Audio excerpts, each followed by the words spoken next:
Today we are taking up a new topic in the area of downstream, precipitation.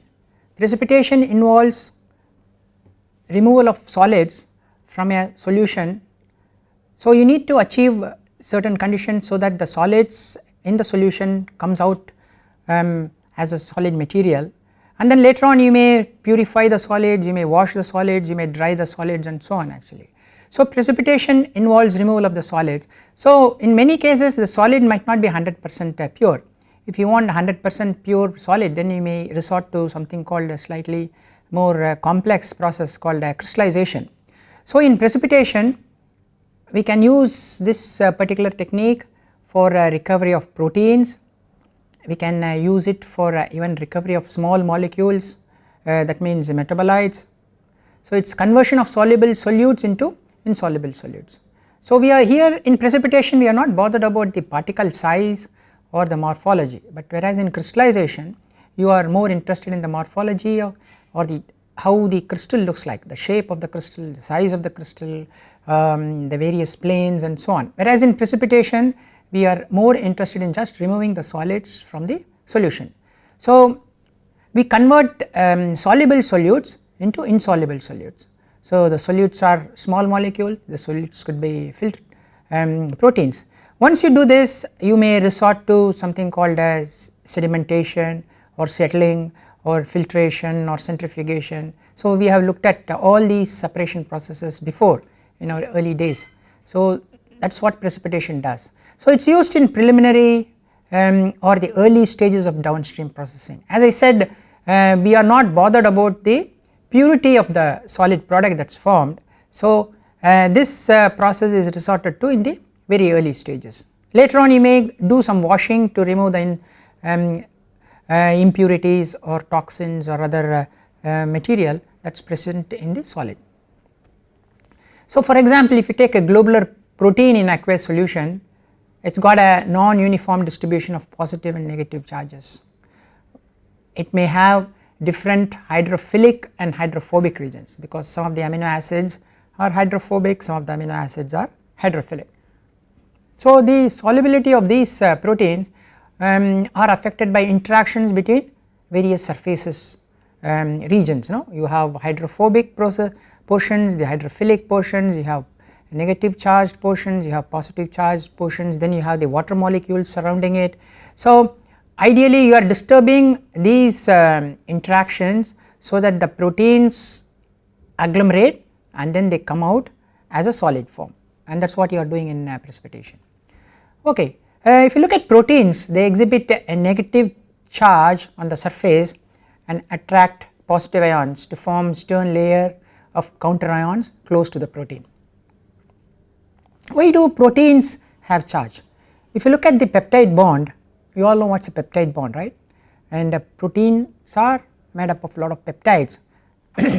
So the nitrogen carbon bond here, okay, it is called the peptide bond, and there is a keto bond, C double bond O. So there is a resonance between this particular configuration and this particular configuration. So when this double bond moves down here, this nitrogen is going to acquire a positive charge and this oxygen is going to acquire a negative charge. Okay. So this type of resonance is going to give you a negative charge. Of course it depends on the pH. If too much acidic pH or too much basic pH, this particular resonance is going to get disturbed. Under normal conditions, so you are going to have a negative charge, so it is going to attract positive ions around it, and that is called a Stern layer. Okay. Now on top of the Stern layer there is counter ions, because if you are having positive ions then you may have negative ions around that, and that is called the Guo-Chapman layer of mobile counter ions. Those counter ions are mobile because they are much far away from the protein. So you have the protein and then you have a Stern layer and then you have the Chapman layer, Guo-Chapman layer, which are counter ions to this Stern layer. We can show it pictorially like this. If you look at a protein in an aqueous environment, okay, there are hydrophobic patches and then you have O minuses in the various places. Because of those O minuses you are going to have maybe a stern layer, a primary layer, and then on top of that you are going to have the counter ions, that is the Chapman layer, that is the outer layer. So if a protein is like this and there is another protein like that, so they are not going to interact much. If you disturb these layers and you make the proteins agglomerate with each other, then it may form sufficient large sized molecules which may then precipitate out of your solution. Okay. So there are different ways by which you could disturb the these various charge layers. Sometimes we use pH, sometimes we use counter ions, sometimes we use salts and so on. Actually we will look at each one of them in detail as we go along. Okay. Now the stability of the protein electrolyte colloid is due to the balance between these attractive and repulsive forces between these, and so there is a force which is preventing them to aggregate. Now this thickness of this double layer can be reduced by changing solvent characteristics. Solvent characteristics could be the ionic strength of the solvent, the dielectric constant of the solvent, or we can change the protein surface characteristics. So by doing these we are decreasing the solubility of the protein. So by doing this we are bringing two proteins together and letting them agglomerate, reduce the solubility, and hence allow the protein to precipitate. If one is interested to know more about these various counter ions, layers, we can look into this particular reference, Downstream Process Technology, New Horizon Biotechnology by Krishna Prasad, Prentice Hall publication. Now protein precipitation is based on two things, one is related to solvent, one is related to the solute. Solute means it could be small molecule or it could be protein, so on. Okay. Now solvent property, pH change. So for example isoelectric precipitation, what we do, we change the pH so that we reach the isoelectric pH, protein loses its charge, so there could be a precipitation, that is called the isoelectric precipitation. The next one could be change in ionic strength, that is called a salting out. What do? We may add a salt which is highly soluble, when the salt gets dissolved protein becomes less soluble, it is coming out, that is called the salting out. Third approach, change in the dielectric constant, that means I can use an organic solvent, I add that organic solvent, so the dielectric constant of the solution changes, so what happens, the protein precipitates out. Fourth approach, change in water availability, I can add a non-ionic polymer. So when I add a non-ionic polymer into the solution, protein precipitates out.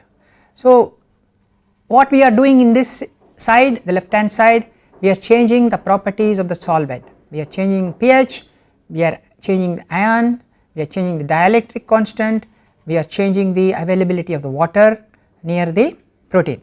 So by doing all this we are letting the protein precipitate out.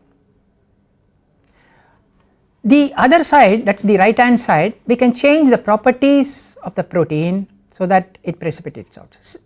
Selective interaction, I can add metals or polyelectrolytes or affinity reagents so that the proteins get agglomerated and they precipitate out, that is called the selective interaction. Another approach is selective denaturization. So I have some unwanted protein, so when I denature the unwanted protein it precipitates out. How do I denature? I can change the pH. When you change the pH, as you all know, protein is active only in one selective region of pH. So if when I change the pH, protein may get denatured and then you may allow the protein to precipitate it. Or thermal denaturization, proteins are not very stable at high temperature. So when I increase the temperature, then protein gets denatured and then it may precipitate. Or I can now add an organic solvent. By adding an organic solvent you are allowing the protein to again get denatured and it gets precipitated out. Okay. So this type of denaturization you resort to if you are not interested in a particular protein. Okay. We cannot use this technique if you are interested in that protein, because the protein during the precipitation is completely denatured. So if you want an active protein, then generally what we do, we use the solvent approach, that means change the property of the solvent, or we can even think about adding metals or polyelectrolytes or affinity reagents so that we can have a selective interaction with the desired protein. But we never resort to this type of denaturization, that means increasing temperature or changing pH or adding a toxic organic solvent which will denature the protein. Okay. So each of the technique we resort to depending upon the cost factors, depending upon the amount of protein you are interested, the stability of the protein you are interested to remove, and what are the other proteins present in the broth or other metabolites present in the broth and so on. So there is nothing like an universal method, but generally in laboratory conditions what do? We use the salting out method. It is very simple, we just add ammonium sulfate which is highly soluble, so the protein gets salting out. Okay. What are the advantages of protein precipitation? By doing this we are able to reduce the volume of broth by a factor of 10 to 50 times actually. So instead of processing the whole broth by precipitating it out and then removing the supernatant, then we can process rest of the impure protein and go about purifying the protein and so on actually. So when we do protein purification we are concentrating the desired product. As I originally said, the protein after precipitation is not going to be 100% pure. You may have to go further into purification stages to really get it very pure, but you are able to get a concentrated product, and now we can do different downstream approaches to purify it further and further. Okay. It is a less expensive technique, very expensive, very less expensive, and it is a very robust in industrial scale, because ultimately we need to consider scaling up. We want to do it in 100 liter, 1000 liter and so on. So when we do that sort of large scale operations, precipitation is a robust technique which can be scaled up to any level. We can achieve rapid separation, quickly precipitation happens and then you go to filtration, and then you can stabilize the labile products later actually. So these are the advantages of protein precipitation. Okay. For example, if you take immunoglobulin G, IgG, and albumin of about 99% purity are obtained from human blood plasma in industrial scale by precipitating it in 5 steps. That means we do one precipitation and then again you precipitate, like that you do it 5 times, and then you are able to get almost 99% pure proteins from your human blood plasma, and this is done in a very large scale, industrial scale, without any problem. If you want to do any other separation means, it may be very expensive. So precipitation, it is used for recovery of protein. The methods which we can resort to, for example, salt induced precipitation or addition of an organic solvent. In salt induced precipitation, one interesting thing is, just like salting out, you can also have salting in. At very low concentration of the salt, solubility of the protein usually increases slightly. You know, when you add salt, because of the changes in the ionic strength, sometimes the protein may solubilize more, but that is only in the initial stages. So you could have a salting in, but at high concentration solubility of the protein drops dramatically and the protein precipitates out. That is called the salting out. So you can have at low concentrations of the salt little bit of salting in, and at high concentrations of the salt you may have salting out. Addition of an organic solvent. So if the medium dielectric constant decreases with the addition of an organic solvent, that means when I add a solvent and the dielectric constant of the medium decreases, then the solubility of the protein in that solvent also will decrease. So the protein will precipitate out. So you need to select solvents which will decrease the dielectric constant of the medium. So you need to have some idea about the dielectric constant of various solvents that can be added. Of course, the most important point, you do not want the solvent which you are adding to denature the protein. So you need to keep that point also in mind. Third approach, changing the pH. We all know what is the isoelectric point. Okay, that is the pH at which the charge on the protein is 0. That means protein will have no net charge at their pA values, and the electrostatic repulsions between the protein are minimum at these conditions. Okay. So, the solubility of the protein also is minimum at its pI, and these pI values differ with different proteins. For different types of proteins you will have different types of pI values. The next approach we can do is addition of a non-ionic polymer or metal ions. We will talk about this also in detail. So, we can add a polymer which is not ionic, or we can add a metal ion which will also change the properties of the protein and will allow the protein to precipitate out. If you look at the peptide bond, once again the NC double bond O, the peptide bond, and because of the resonance you are going to have a N plus and a O minus. So, this is in a resonance stage. So, the nitrogen, that is the amino side, and the carboxyl here, no, they are going to give you the charge. At high pH, that means in alkaline conditions the carboxyl groups are ionized, you have a negative charge, okay. That is at high pH alkaline condition,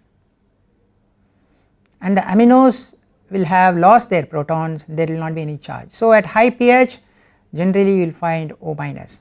At low pH with plenty of protons, low pH is acidic condition. So, you are going to have plenty of protons. So, what will happen? The O minus will disappear, okay. The carboxyl will not get ionized, but the aminos are protonated. So, you will have N plus. So, there will be a net positive charge on the protein. So, in acidic condition you will have a net positive charge because the O minus would have become neutral and only the nitrogen will have a positive charge. At high pH in the alkaline condition, what will happen? The positive charge on the nitrogen would have disappeared because you are in alkaline condition, but the O minus will remain. So, you will have a net negative charge. So, pH will alter the charge on the surface of the protein.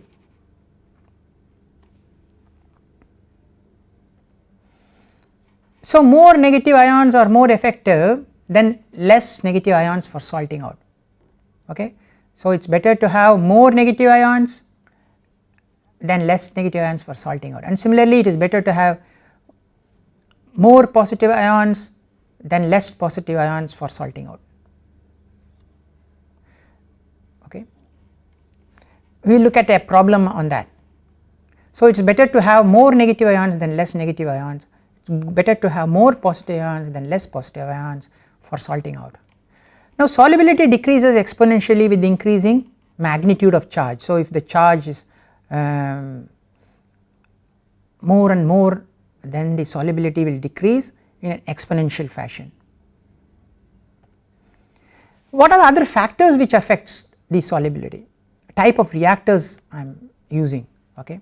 Am I using a cylindrical reactor, or I am using a tubular reactor, and batch mode, continuous mode, rate of mixing, how fast the agitation is or how slow is the agitation is, what is the length to the diameter of the reactor, and so on. Mode of addition of salt, how am I adding? Am I adding in different lots, or am I adding in one lot, am I injecting in different places? Temperature, as you know, solubility is a function of temperature. So, what temperature am I operating? Am I operating at lower temperature, or am I operating at higher temperature?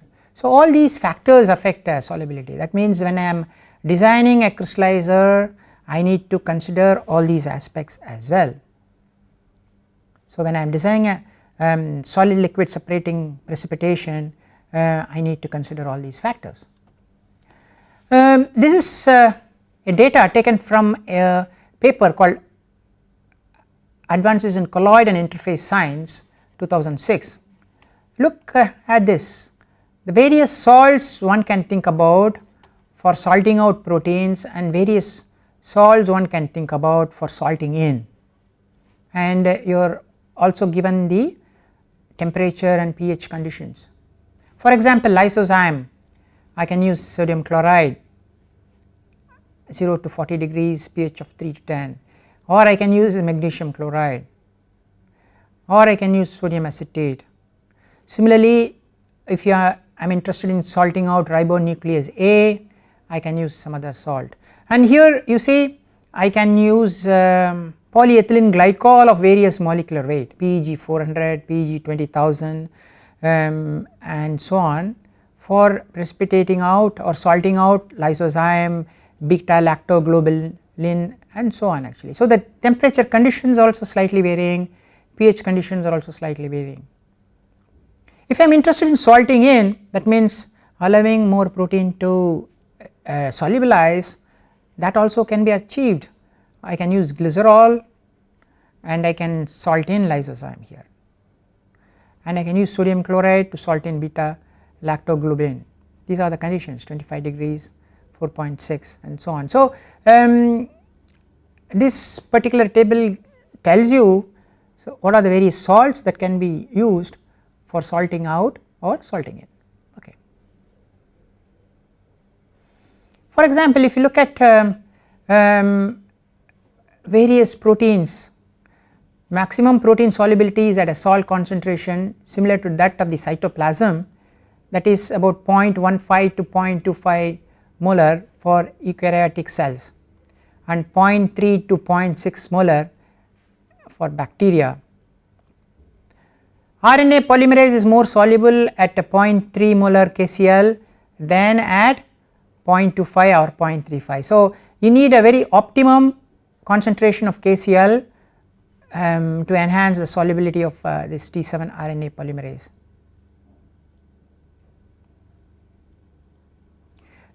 Proteins which are insoluble at very low salt concentration may require 0.2 to 0.3 molar to be soluble. This is more like a salting in type of approach. Okay. So, you see this particular slide gives you a ballpark figure of the concentration of the salt required to achieve either salting out or salting in. Okay, let us look at a very simple problem. So, I have two proteins, lysozyme, myoglobin, both have different isoelectric pH. You all know what is isoelectric pH, that is the pH at which the charge, net charge is 0. So, lysozyme, the isoelectric pH is 11, myoglobin the isoelectric pH is 7. How to precipitate myoglobin selectively using ammonium chloride or ammonium sulfate? So, which one is better, ammonium chloride or ammonium sulfate?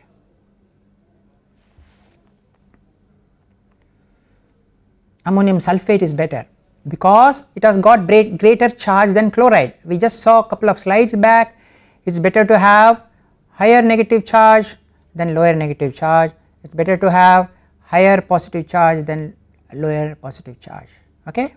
So, ammonium sulfate is better than ammonium chloride.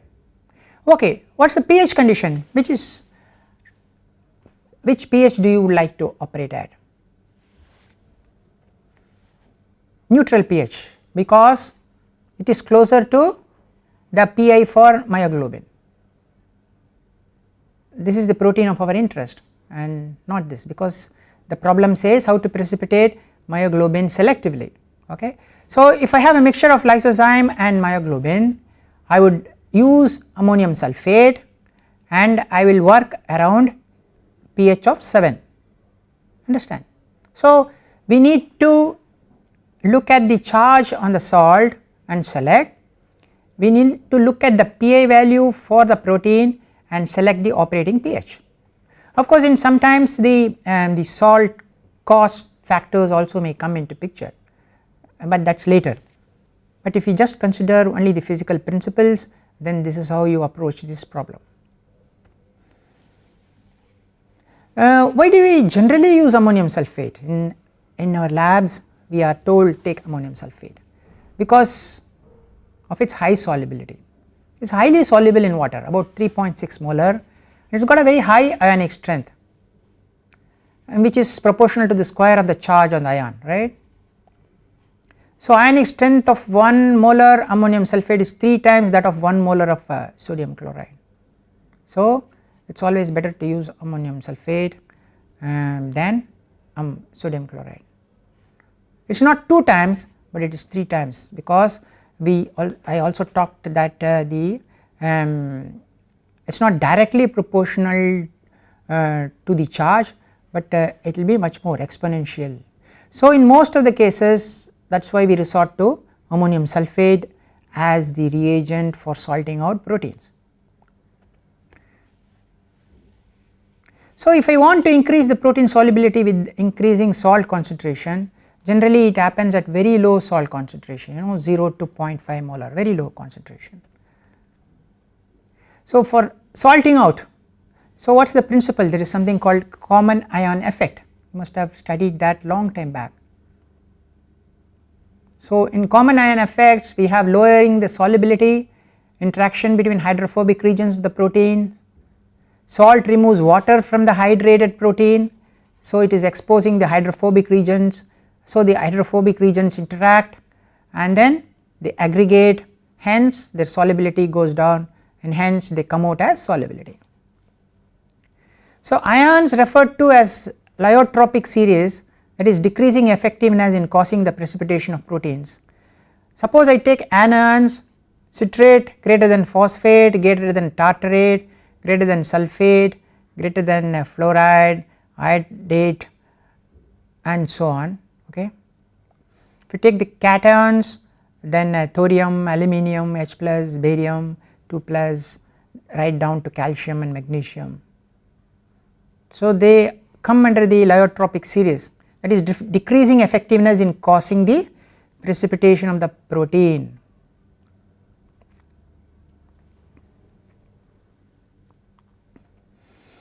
So, if you look at the salting out solubility of a protein as a function of ionic strength, so you may have a graph like this, that is solubility with increasing ionic strength. This could be for fibrinogen, this may be for hemoglobin, this could be for serum albumin, this could be for myoglobin. So, decreasing molecular weight. Okay. So, if the molecular weight is very large, then it is much easier to precipitate out when compared to very small molecular weight. So, molecular weight also takes place in the precipitation process.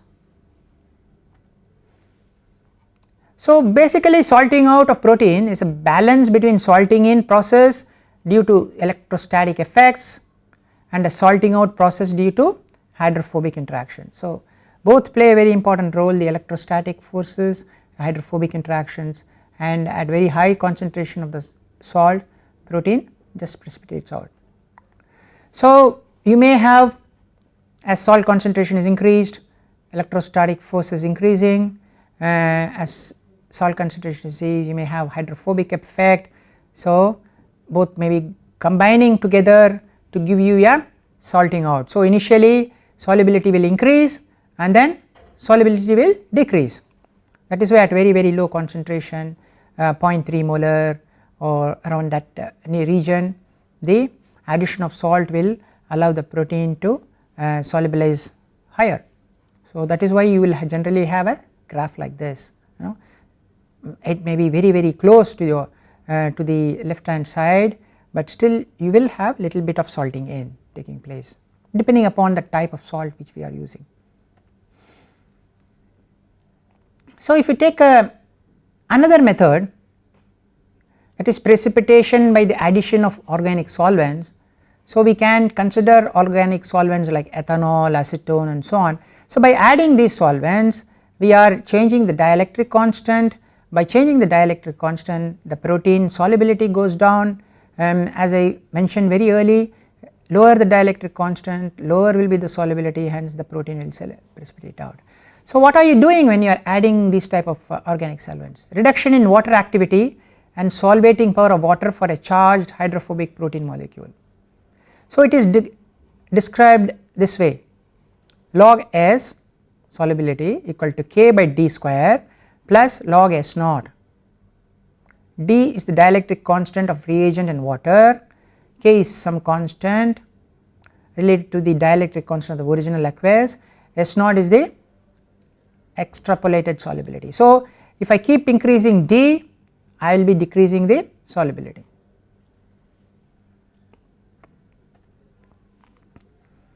So, involvement of electrostatic forces, dipolar interactions in protein aggregation is supported by the fact that precipitation occurs at lower organic solvent concentration, that is at the isoelectric points of the protein. So, the mechanism of aggregation is similar to that of in isoelectric precipitation. So, hydrophobic interactions play a minor role in protein precipitation because of their solubilizing effect here. Now, at equilibrium, the chemical potential of the solid precipitate and the solute which is in the solution have to be equal, right. Mu precipitate equal to mu in solution. Now, mu in solution can be given like that, mu naught plus RT ln C. R is your gas constant, T is your temperature, mu naught is the standard chemical potential and C is your concentration. At the concentration is very low, we can call it this equation as RTC, if you remember Van 't Hoff's equation. Okay. So, the chemical potential of the solute in the solid phase is equal to the chemical potential of the solute in the dissolved phase. So, this is at equilibrium. So, if you have solute concentration and mu, that is the chemical potential, when organic solvent is added in small quantity to an aqueous solution, chemical potential of the solute in the mixed medium changes, okay, and varies with the solute concentration. Okay. So, you have the aqueous medium and then you have the mixed solvent as the solute concentration increases, but the chemical potential of the precipitate is always constant because it is a solid material actually. Okay. So, if you look at the chemical potential diagram, this is how it will look like. So, for the aqueous medium, this is the chemical potential graph as a function of solute concentration.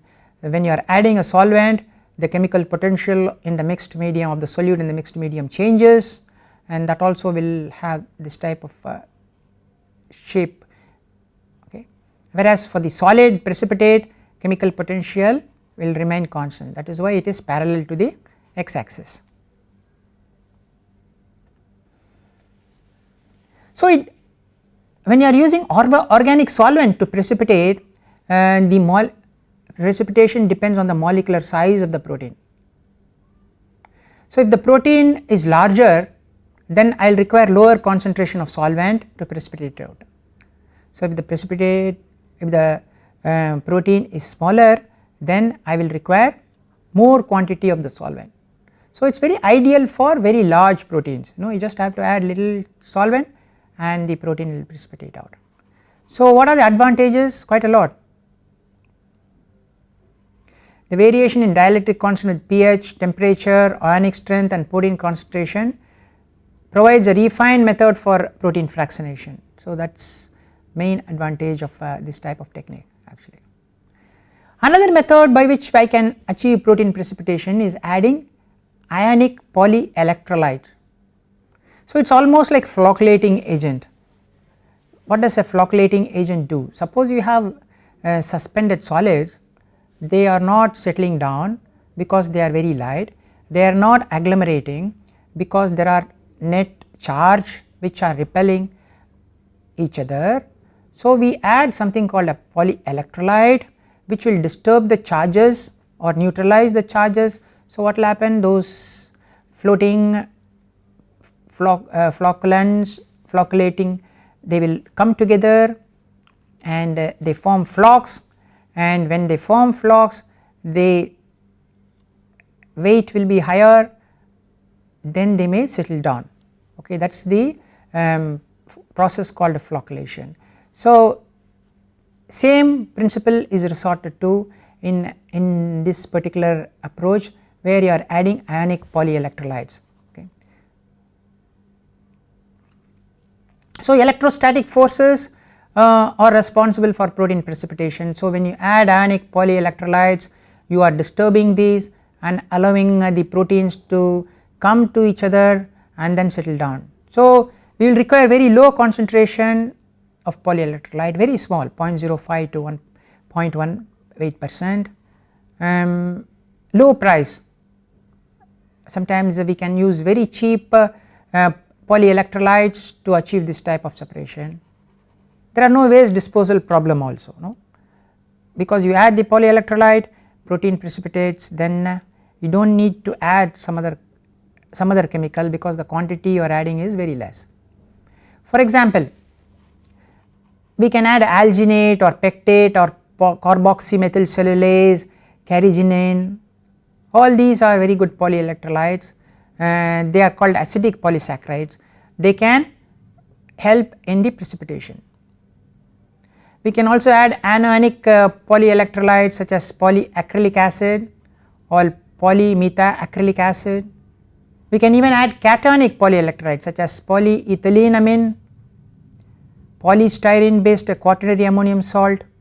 So, all these are cationic material and polyacrylic acid or polymethaacrylic acid are anionic material, or we can add a acidic neutral material like alginate or carboxymethylcellulose and so on, and all these are electrolytes which will help in the flocculation of the protein and allow it to settle down, and the quantity required here may be very less when compared to salting in, where you may have to add large amount of ammonium sulphate. You can also do this precipitation by using metal ions. For example, you can use polyvalent metal ions which will help in the aggregation and settling down of the protein molecules. For example, if I use divalent manganese, iron, cobalt, nickel, copper, zinc, cadmium, they will bind strongly to the carboxylic acid. You have a O minus, right, and sometimes they will also bind to the nitrogen groups in the amines and heterocyclic groups. Divalent calcium, barium, magnesium and lead bind to carboxylic acid, but not significantly to the nitrogenous ligand. Monovalent silver, mercury and lead binds to sulfyldryl compound or groups. Okay. So, we can consider various polyvalent, that means divalent or monovalent metals which will selectively go and bind to the O minus or the N plus regions, and then it will resort to the precipitation of the proteins. What are the advantages? They have greater power in precipitating. Even dilute protein solutions can be processed using this metal ion precipitation. So, can be easily removed by chelating agents or cation exchange resin. Okay. So, once the metals go and bind to these places, then I can use a ion exchange column and the protein gets removed. Calcium, barium, zinc salts used to modulate ethanol precipitation of human plasma protein. This is a good example of where metals are used for removing a human plasma protein. Selective denaturation of unwanted protein. So, if you are not interested in a certain protein, you want it to be removed, it is not getting removed because of the ionic charges and electrostatic charges. What do? You denature the protein. So, once it is denatured, it will just precipitate out. So, this is good if you are not interested in the product, whereas whatever I talked before, you are interested in the particular protein.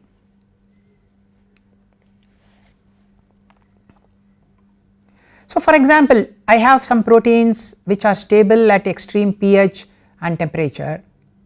There are impurity proteins which are very sensitive to pH and temperature.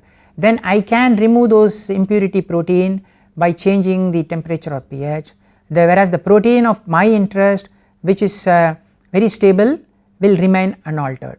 So, that is called selective denaturation.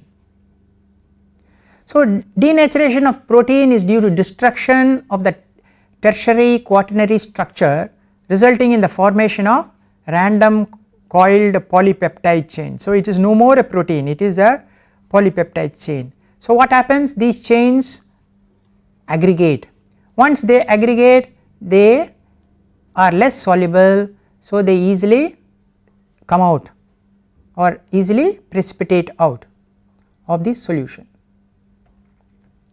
So, how do I denature? I can use higher temperature. So, as I increase temperature, the activity of the protein will go down, it will follow an Arrhenius relation.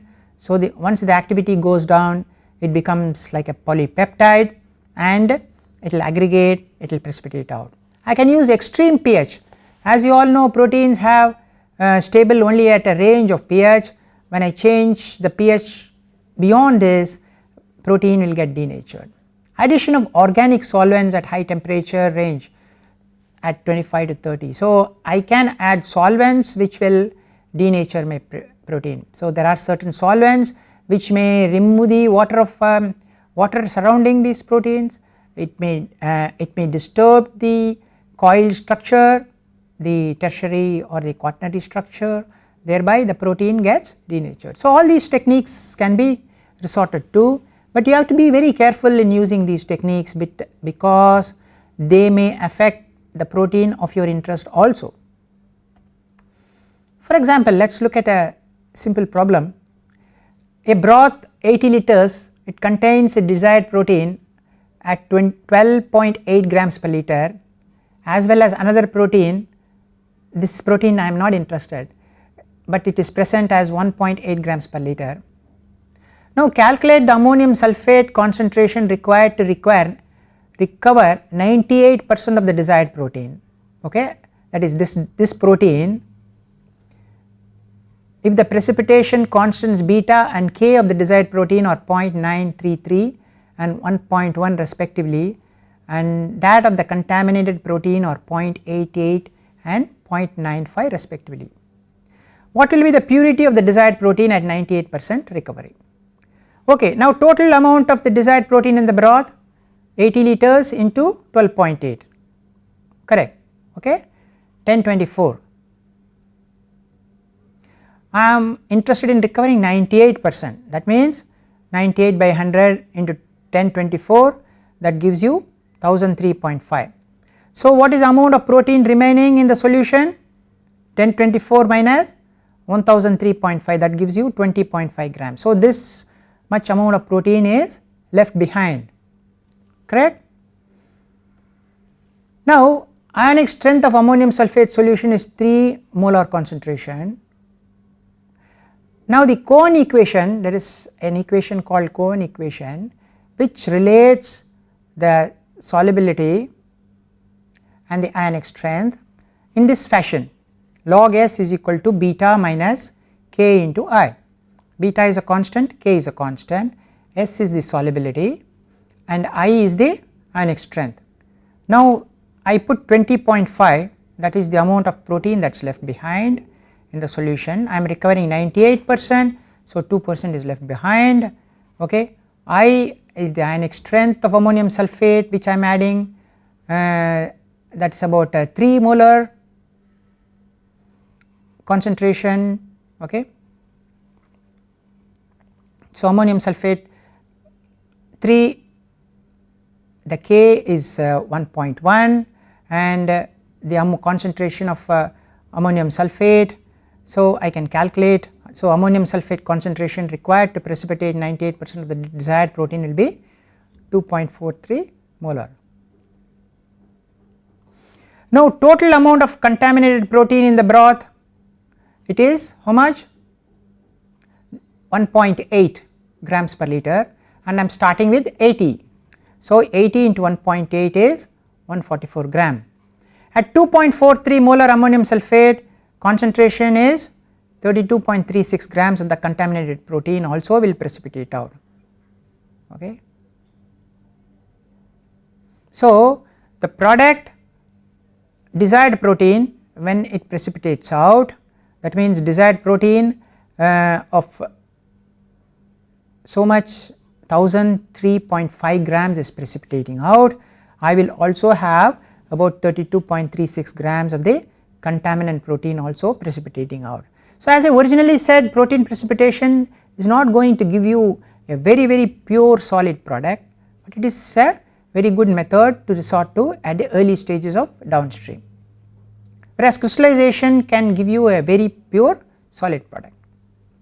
So this particular problem tells you something. There is a equation called Cohen's equation which gives you some idea between the solubility and the ionic strength. This is used for salting out technique, and these are constants, the beta and the k.